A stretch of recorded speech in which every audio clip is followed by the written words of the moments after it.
আসসালামু আলাইকুম, welcome back to my YouTube channel. তো এখন লাউ খেতে চলে যাচ্ছি। সকাল সকাল একটু কাজ আছে। প্রত্যেক দিনই বৃষ্টি হচ্ছে, আর বৃষ্টির দিনে লাউ ক্ষেতটা যদি একটু নিড়িয়ে দিই কাছি দিয়ে, তাহলে লাউ ক্ষেতটা অনেক ভালো হবে বৃষ্টির কারণে। তো আপনারা ফুল ব্লগটি দেখতে থাকুন, আশা করি সকলের কাছেই ভালো লাগবে। তাহলে চলুন দেখা যাক। যে আমার পিছনে এটা হচ্ছে ধান ক্ষেত, আর এই পাশে হচ্ছে এটা কারকল ক্ষেত। তো খেতে চলে আসলাম। এই যে এটা হচ্ছে আমাদের ক্ষেত। এই যে খেতে চলে আসলাম।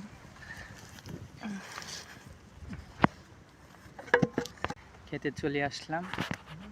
এই যে লাউ গাছ মাত্র গুড়ি টুটতেছে। এখন যদি গাছগুলি নিড়িয়ে দেই তাহলে অনেক ভালো হবে। প্রত্যেক দিন যেহেতু বৃষ্টি হচ্ছে, এই যে আব্বু এখানে নিড়াচ্ছে ক্ষেত, তো আমিও এখন নিড়াবো। তো আমি এখন ক্ষেত নিড়ানি শুরু করতে যাচ্ছি।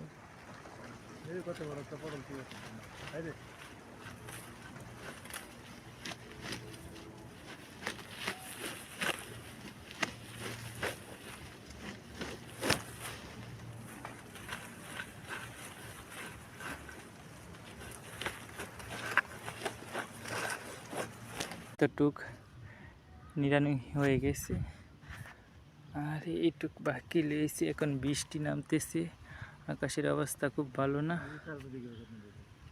তো এখন বাড়িতে চলে যাব, বৃষ্টি নামতেছে। তো আজকের ভিডিওটা এই পর্যন্ত। ভালো লাগলে অবশ্যই লাইক, কমেন্ট, শেয়ার এবং সাবস্ক্রাইব করতে ভুলবেন না। আল্লাহ হাফেজ।